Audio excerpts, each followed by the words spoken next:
今天我们把镜头交给一个很多观众都看着长大的女孩，她叫赵今麦。16年前，她还是一个站在镜头前略显青涩的小女孩。16年后，她已经从童星一步一步成长为00后演员中备受关注的一员。而今天，粉丝们也用最温柔的方式为她送上了一份特别的祝福。出道16周年快乐，赵今麦。有人说，时间真的很神奇，它会把一个小女孩的稚气一点一点变成演员身上的从容，也会把曾经需要大人保护的孩子慢慢变成可以独自面对镜头、面对角色、面对舆论的成年人。而赵今麦的16年恰好就是这样一段成长故事。从童年时期第一次接触舞台，到后来成为观众熟悉的演员，再到如今不断挑战新的角色，他没有突然之间成为谁眼中的顶流，他更像是一颗慢慢生长的种子，没有特别夸张的喧嚣，却一直在往前走。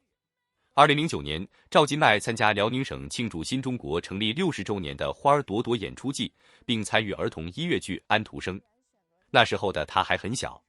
但也正是这些最初的舞台经历，让他一点一点靠近了表演。随后，他开始接触影视作品。2010年，他出演电视剧《不能没有娘》，饰演响帝，这也成为他早期演艺经历中的重要一步。从那以后，赵今麦便开始了一条很多童星都曾经历过，却并不容易走完的道路。小时候进入娱乐圈，并不意味着长大以后一定能够继续留下来。真正困难的是，当童年的可爱褪去之后，一个演员还能不能找到属于自己的位置？而赵今麦给出的答案是一次又一次的用作品证明自己。很多观众第一次真正记住他是《巴啦啦小魔仙》，林美琪这个角色让很多年轻观众认识了小时候的赵今麦。那时候的他脸上还有明显的童真，而多年以后再回头看，那其实已经是他演艺道路上非常珍贵的一段记忆。因为很多人的青春会停留在某一个角色里，而赵今麦的特别之处就在于他没有停在那里，他继续长大，也继续换角色。小别离里的金琴琴让观众看到了一个更加自然、更加生活化的赵今麦。我的体育老师里的玛丽又让大家发现，这个小女孩已经开始尝试更加复杂的角色。到了少年派，林妙妙成为赵今麦演艺生涯中的一个重要标签。活泼、真实，有一点任性，也有属于青春期女孩的迷茫和倔强。这个角色之所以让人喜欢，是因为很多观众似乎都能从林妙妙身上看到自己的影子。而赵今麦也不再只是那个童星，她开始真正意义上成为演员。然后，真正让她事业发生明显变化的是《流浪地球》。2019年，《流浪地球》上映，赵今麦饰演韩朵朵。那一年，她只有16岁。但电影中的世界却远远超过了一个普通16岁女孩能够想象的范围。为了拍摄，她曾经长时间穿着沉重的防护服进行工作。根据 Vogue 此前对她成长经历的记录，她拍摄《流浪地球》时，每天穿着约40斤的防护服，拍摄时间超过10小时，甚至累倒后就在现场休息。而与此同时，她还需要面对自己的学业。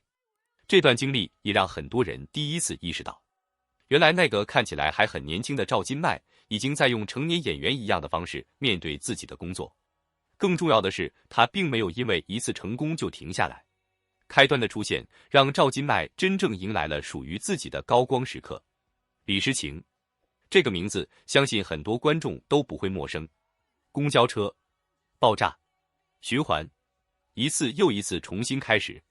赵今麦需要在相似的场景中表现出完全不同的心理状态。第一次循环时是害怕，第二次是困惑，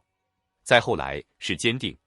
从恐惧到冷静，从被动到主动，李诗情的情绪变化成为整部剧的重要推动力。而赵今麦的表演也让越来越多观众开始重新认识这个曾经的童星。他不是靠童年滤镜留在娱乐圈，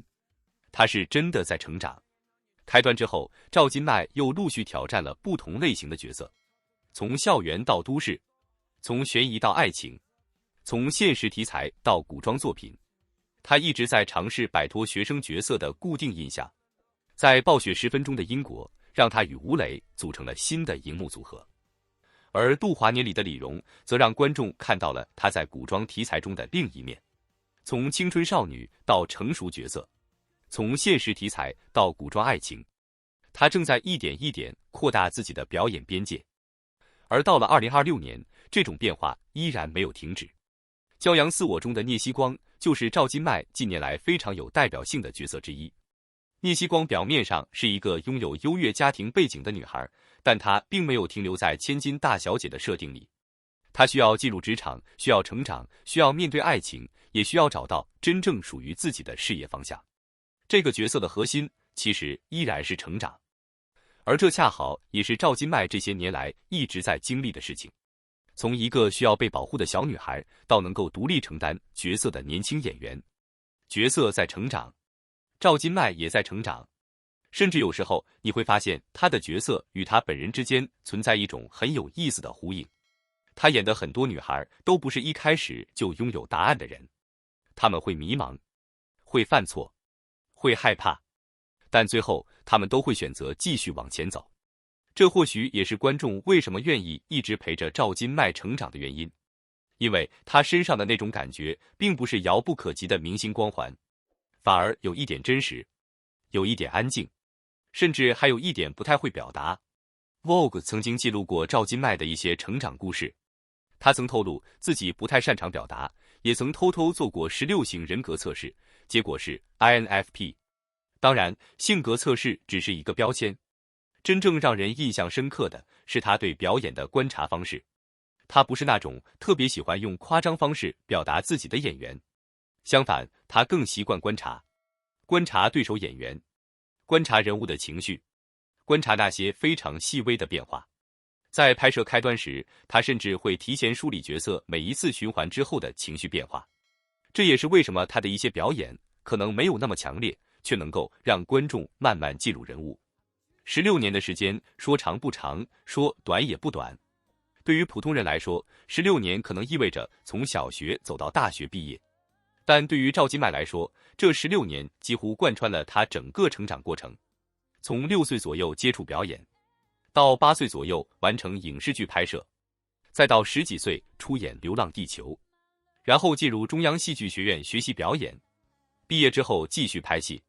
他几乎把自己的青春一点一点留在了镜头里。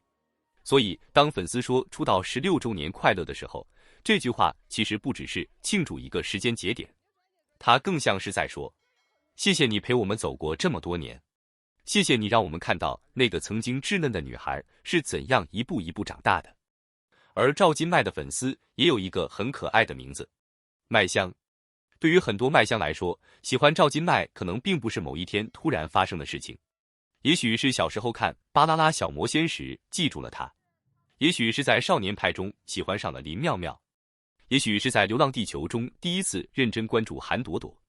又或者是在开端里因为李诗情重新认识了赵今麦。不同的人在不同的时间认识他，但最后他们都看到了同一件事，他一直在长大。而如今再回头看，赵今麦已经不再是那个需要用童星2个字定义的女孩，她已经拥有了属于自己的角色履历，也拥有了属于自己的成长轨迹。更重要的是，她还有很长的路可以走。今年她依然有新的作品值得期待。《流浪地球3》继续延续韩朵朵的故事，也让那个曾经16岁的女孩再次回到这个陪伴她成长的重要科幻系列。而这一次，当赵今麦重新站在《流浪地球》的世界里时，她已经不再是当年的那个小女孩，她已经长大了。但有些东西没有改变，比如对表演的认真，比如对角色的投入，比如那份不需要刻意制造出来的真诚。所以今天，如果要用一句话祝福赵今麦，我想最合适的或许就是：愿你一直有戏可拍，有喜欢的角色可以遇见。愿你不用急着证明自己，也不用被任何一个标签定义。愿你可以慢慢成长，慢慢选择，慢慢成为自己真正想成为的演员。16年前，观众看到的是一个小女孩站在镜头前；16年后，观众看到的是一个正在越来越成熟的演员。这中间有掌声，也一定有压力；有成功，也一定有不被理解的时候。但她还是一步一步走到了今天。这本身就是一件值得庆祝的事情，所以今天让我们一起说一句：赵今麦